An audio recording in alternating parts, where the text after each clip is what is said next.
Welcome you all. Myself Dr. Sanjay Agrawal. I am an Associate Professor in Electrical Engineering from School of Engineering and Technology. So today I am going to discuss topic DC circuits. So DC means what? Direct current. And circuit means what? Circuit is nothing, it is a combination of different circuit elements. And these elements are denoted as a resistance because we are talking about the DC. So we are taking only the resistive element here. So in this DC circuit, we will discuss different component, like we will discuss about the resistance, we will discuss about the voltage source, current source, what is active circuit, what is a passive circuit, what is a unilateral circuit, what is the bilateral circuit, and after that we will also discuss about the Kirchhoff's voltage law and Kirchhoff's current law. So as first of all we are going to discuss about the circuit. So an electrical circuit is a closed conducting path through which an electric current either flows or is intended to flow. Now just next to the electrical circuit, very close term that is always discussed, that is electrical network. So what is the electrical network? Electrical network is a combination of various electrical elements connected in any manner is called an electric network. So the difference between electric network and electric circuit is only the network may be the open or may be closed, but circuit will always be closed.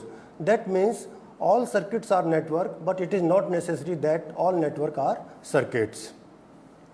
Now we have to understand what do you mean by the short circuit. So as you know, our short circuit happens when a path of zero resistance is connected between two terminals. The resistor shown here in the figure is the actual path for the current, and the curved wire that you can see in the figure is the shortest path. So short circuit means what? If any wire which is connected between terminal A and B which have zero resistance, then it will be called short circuit. So short circuit means zero resistance, and zero resistance means what? Because as you know, current is directly flow, and due to this high amount of the current, circuit may be damaged because the heat will be developed. It is to noted that current always flows through the least resistance path. So here you can see in the diagram there is one resistance is denoted and there is another curved line is denoted. So there is a resistance and another the curved line which have a zero resistance. So whatever the current will be in the circuit will always flow through the least resistance path, that is short circuit path. Now we have to know what are the circuit elements or the parameter. The various elements of an electric circuit are called its parameter, such as resistors, inductors and capacitor. The term circuit element means component and source. And what are the component? Component may be the resistance, may be the inductance, may be the capacitance. And what are the sources? Sources may be the energy sources, and these energy sources may be the voltage source or maybe the current source. Or these sources, if you are talking about the voltage source, that means you can replace this voltage source either with the help of the cell or with the battery. As you know, here you can see the symbols of the resistance, inductance, capacitance and the battery. What is a battery? Battery is nothing but it is a combination of different cells usually connected in series.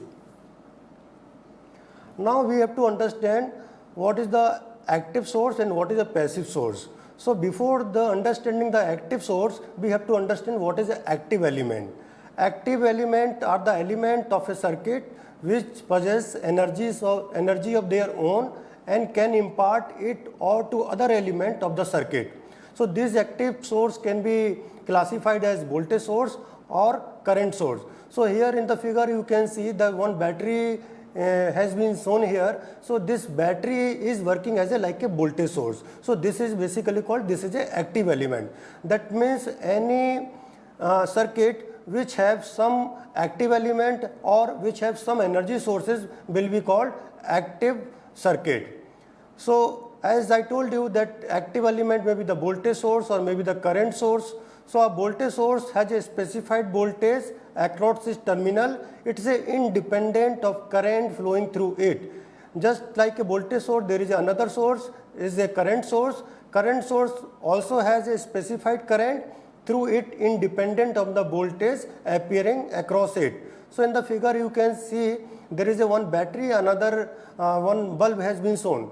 So bulb is taking the energy from the active element, that is a battery. So this bulb is a passive element and the battery or cell is active element. Now again we have to understand what is a passive element. The passive element of an electric circuit do not possess energy of their own. They receive energy from some sources like resistance, inductance and capacitance are the example of the passive source. But charge capacitance may work as a active source also. So passive element takes energy from some active source. So here you can see in the diagram the capacitor, inductor and resistor, that is are the passive element. When electrical energy is supplied to a circuit element, it will respond in one or more of the following ways. It may be suppose resistance is there, so how resistance will work? Resistance will always absorb some energy, so it will be the pure resistor. If energy is stored in a magnetic field, the element is a pure inductor, and if the energy is stored in electric field, the element is pure capacitor. So by this means you can identify which one is a resistor, which one is an inductor and which one is a capacitor. Now we have to understand the two terms, that is a linear circuit and non-linear circuit. An electric circuit that contains parameter of constant value, that is their value do not change with voltage or current, is called linear circuit. And just opposite of linear circuit there is another term that is called non-linear circuit. An electric circuit that contains parameter whose value change with voltage or current is called non-linear circuit. For example, the current passing through a resistor is proportional to the voltage applied through it, and the relation is expressed denoted as voltage and the product of current, that is denoted as VI, or it can also be denoted as V is equal to IR. If any current is flowing through in the resistance, so there will be some voltage drop, and that voltage drop can be denoted as VI. So due to the current flowing through the resistor, that voltage is equal to what? V is equal to IR. A linear element or network is one which satisfies the principle of superposition and the principle of homogeneity and additivity. So resistors, inductors and capacitors are the example of the linear element, and their properties do not change with the change in the applied voltage and the circuit current. So here you can see in the diagram, as there is a linear relation between voltage and current. So as current is changing, in the same proportional the voltage is going to change. So the curve is coming in the linear. So resistance, inductor and capacitor are the example of the linear element. Now we have to understand what is non-linear element. So non-linear elements VI characteristics do not follow the linear pattern, that is current passing through it does not change linearly with their linear change in the voltage across it, and examples of the non-linear elements are the diode and transistor. Here you can see in the figure that one AC source has been applied across the load, and between the load and the source there is a diode has been connected. So here due to the non-linear property there is a non-linear curve you can see here. So whenever the current flowing through the diode, it is not exactly directly proportional to the voltage. Now we have to understand bilateral circuit. An electrical circuit that possesses the same properties or characteristic in either direction is called bilateral circuit. A transmission line is a bilateral because it can made to perform its function equally well in either direction. Here you can see in the diagram and you can understand. There is a 30 volt voltage source is applied across 5 kilo ohm resistance. So what will be the current? Current can be calculated as I is equal to V upon R. So just 30 divided by 5 kilo ohm. So it will be 0.6 milliampere. Now if you are changing the polarity of the battery, again current will be flow and current will flow through the opposite direction. Again what will be the value of the current? Current will again it will be the 0.6 milliampere. That means if you are changing the polarity of the voltage source, the current is always flowing through the resistance either in one direction or in another direction. So this resistance is an example of the bilateral circuit. Now we have to understand what is a unilateral circuit. An electrical circuit whose properties or characteristics change with the direction of its operation is called unilateral circuit. A diode rectified circuit is a unilateral circuit because it cannot perform similarly in both the direction. So as you know, diode is it is like a PN junction diode, and it works in the only when it is forward bias. Forward bias means what?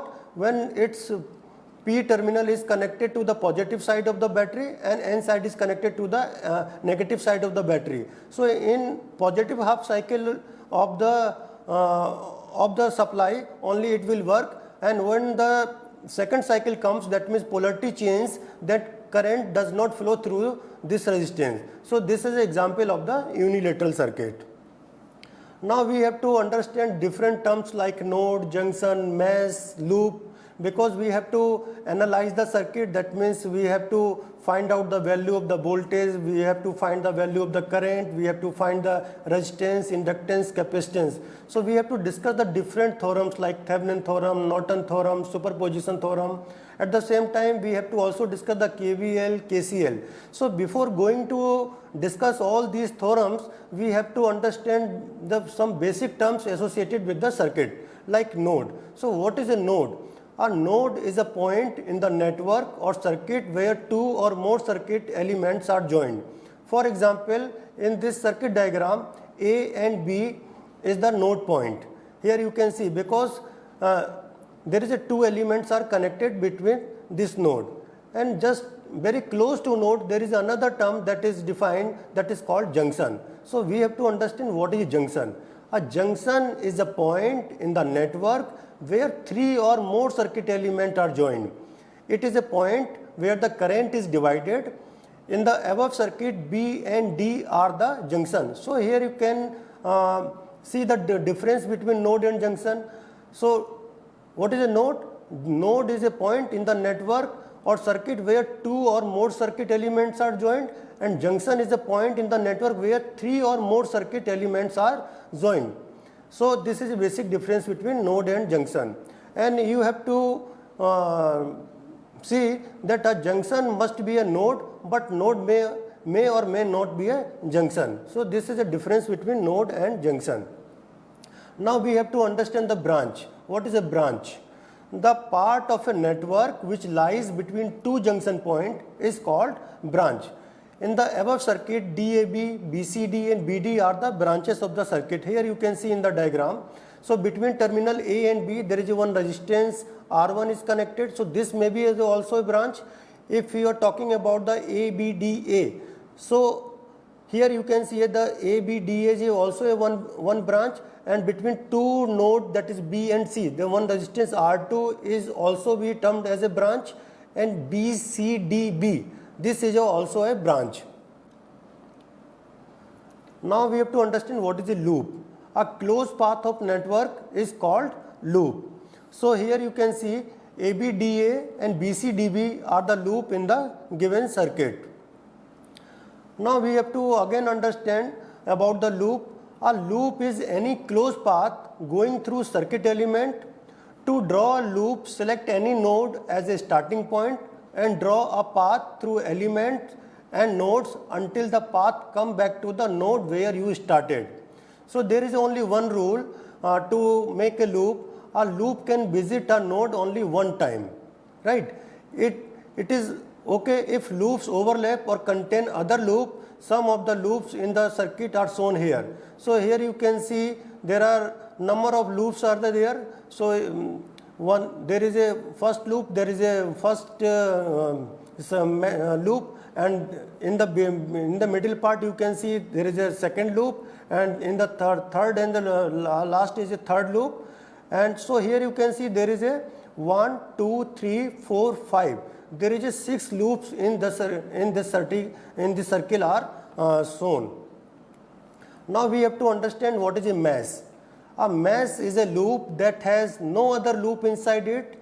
So you can think of this is one mesh for each open window of a circuit. Here you can see in the figure, or the most elementary form of loop which cannot be further divided is called mesh. Now we have to understand what is a reference node. During circuit analysis, we usually pick one of the node in the circuit to be the reference node. Voltage at other nodes are measured relative to the reference node.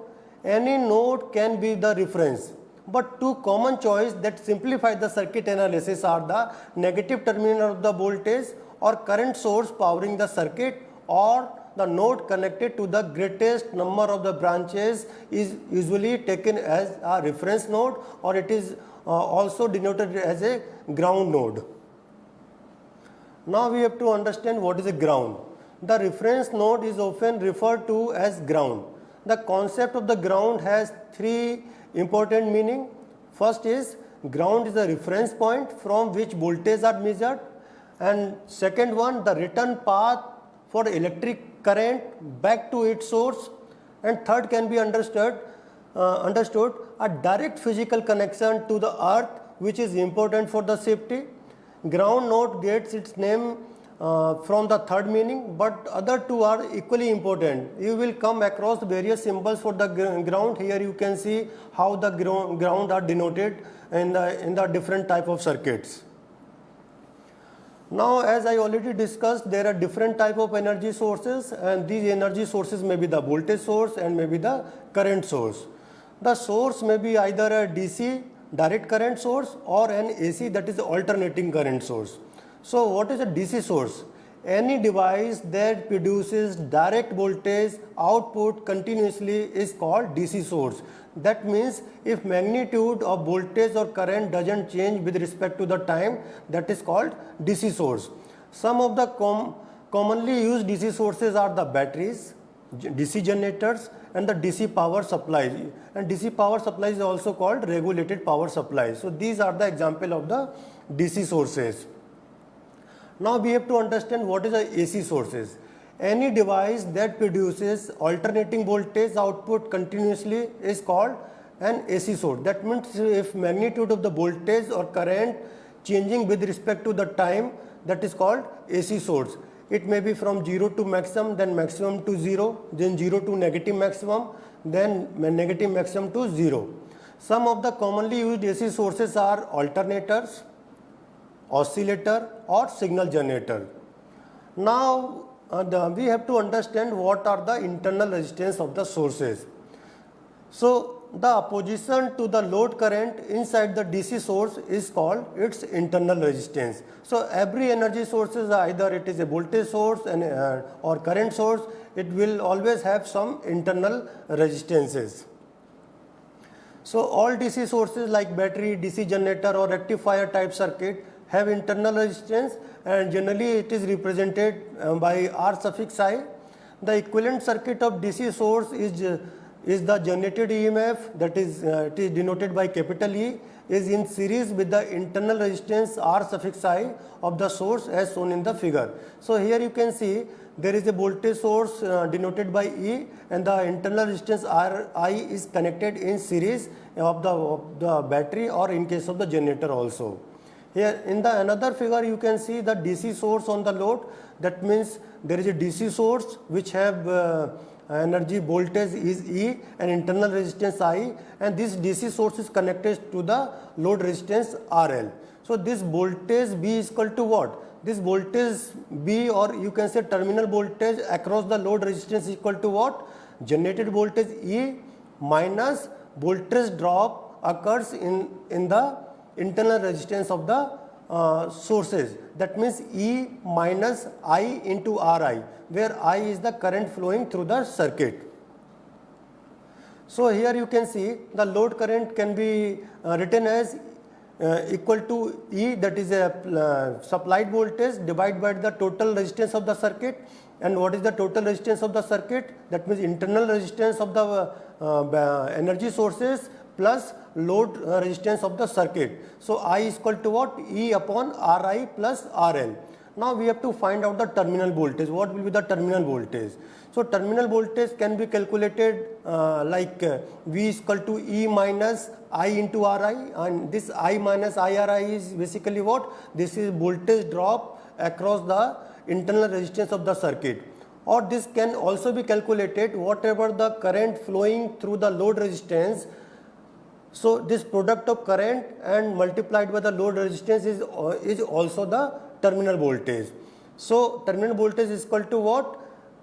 Is equal to the I into RL, and I is what? I is equal to E upon Ri plus RL. So just put the value of I in this particular equation. So here what will be the terminal voltage?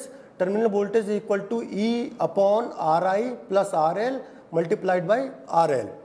Or it can be simplified, or it can be written as E upon 1 plus Ri upon RL. So here you can see the voltage across the load terminal is reduced because of the voltage drop in the internal resistance of the source. And a source having a smaller internal resistance will have a smaller voltage drop, because because all the internal resistance are connected in the series. So as the value of the current will increase, that means this product of current multiplied by load resistance will also increase. So whatever the voltage that you want to get at the terminal will be decreased. So what should be the internal resistance? Internal resistance of the any source, it should be the minimum in case of the voltage source. Now we have to understand ideal voltage source. So ideal voltage source's name is indicating, that means whatever the voltage is being generated through the energy sources, it should be reached to the terminal side or the consumer side. That means if terminal voltage is equal to the supplied voltage of voltage source, then it will be called the ideal voltage source. Or a voltage source that has zero internal resistance is called an ideal voltage source. In such cases, the terminal voltage remains the same irrespective of the value of the load resistance. That means if value of the load current is increasing, so because there is no internal resistance, so there is no drop across the internal resistance of the circuit. So whatever the voltage you are getting at the terminal side is equal to the voltage supplied by the voltage source. And this terminal voltage can also be calculated as V is equal to E upon 1 plus Ri upon RL. So as I am saying that internal resistance of ideal voltage source is 0. So 1 plus Ri upon RL, that means Ri is 0. So V is equal to what? V is equal to E upon 1 plus 0 upon RL, that means V is equal to E. That means terminal voltage is equal to the supplied voltage of the voltage source. So it will be called ideal voltage source. Now we have to understand what is the practical voltage source. So just opposite of practical ideal source voltage source, there is a practical voltage source. That means practical voltage source will have some internal resistance also. So ideal voltage source is not the practically possible, because if it would exist, it would supply an infinite current at the short circuit, which is not possible. Therefore, all the voltage source have some internal resistance that limits the current at short circuit. A practical voltage source is shown in the figure. So basically what happens, suppose across the terminal A and B, and you are just making a short circuit by any means. So that means there is a net resistance across the circuit is equal to 0. So resistance is 0 of the circuit and voltage is E. So what will be the current? I is equal to E upon R. So total resistance of the circuit is 0. So that moment what will be the current? Current will be the infinite, or you can say it is the maximum current. So if there is will be the maximum current, so this circuit may be damaged. So it is advised all the energy source, or you can say voltage source, must have some internal resistance so that if by any means some short circuit happens, so damage may be avoided. However, it is always preferred to have source that has very small internal resistance, so that the terminal voltage of the source remains almost constant from no load to full load. A voltage source that has very low internal resistance as compared to the load resistance is known as constant voltage source. Now we have to understand what is the difference between voltage source and current source. Basically, there is no difference between voltage source and current source. In fact, source can either be considered as a voltage source or as a current source. When the value of the load resistance is very large as compared to the internal resistance of the source is treated as voltage source. However, when the voltage of the load resistance is very small as compared to the internal resistance of the source is treated as current source. Now we have to learn how you can convert voltage source into current source and current source into voltage source. So first we will discuss how the voltage source can be converted into current source. So first of all, find the internal resistance of the voltage source and keep this resistor in parallel with the current source. Here you can see in the figure. And then determine the current flow provided by the current source by applying the Ohm's law, because applied voltage is V suffix Z and the internal resistance, or you can say series resistance, is RS. So what will be the value of this IS? IS is equal to BS upon RS. So just you connect the series resistance of the voltage source in parallel to the current source. So in this figure, voltage source with the resistance R is transformed into an equivalent current source with the parallel resistance RS. So IS is equal to VS upon RS. So this is how you can convert voltage source into current source. Now we have to see how you can convert current source to the voltage source. So converting to voltage source into current source, first of all you find the parallel resistance of the constant current source and place in series with the voltage source. Then determine the open circuit voltage value of the voltage source by applying the Ohm's law. That is, what will be the value of that this supply voltage Vs? Vs is equal to what? The current, that is Is, multiplied by the resistance Rs. So this is how you can convert current source into voltage source and voltage source into current source. This technique will be very useful to simplify the different circuit. So there may be the such circuit that may have the voltage source and current source. So in that circuit, what you have to do, either you convert voltage source into current source or you convert current into voltage source. Ideal current source. A current source that supplies a constant current no matter whatever is the load resistance is known as ideal current source. A symbolic representation of such an ideal current source is shown in the current supplied by the source should remain constant at all values of the load resistance. Current source is a source that has high internal resistance. Here you can see in the diagram. So if the load current is changing, there is no effect on the source current. That means value of the source current is constant if you are changing the value of the load current. Now we have to understand what is a practical current source. An ideal current source is not practically possible. It would supply a constant current even at no load, which is not possible. A real current source is basically a voltage source that delivers almost the same current at all values of the load resistance. A source that has very high internal resistance as compared to the load resistance is considered as constant current source. A real current source having an internal resistance of 10 mega ohm with the load resistance which is denoted as R suffix L is shown in the figure. When load resistance varies from 1 kilo ohm to 100 kilo ohm, the current varies from only 1.19988 microampere to 1.1881 microampere. So there is no as such big effect on the change on the load current. This shows that load current remains almost constant and the source behaves as a constant current source irrespective of the value of the load resistance. Now we have to understand the two basic law which is applied in any electrical circuit, that is a Kirchhoff's current law and Kirchhoff's voltage law. So first of all, we will discuss about the Kirchhoff's current law.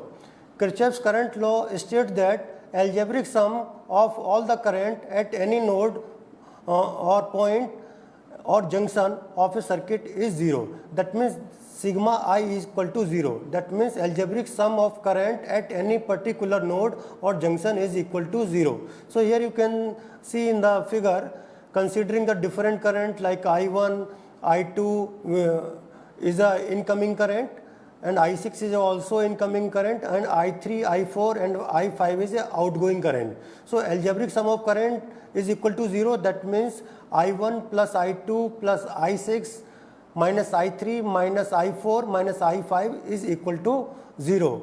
Or you can say the incoming current is equal to the outgoing current.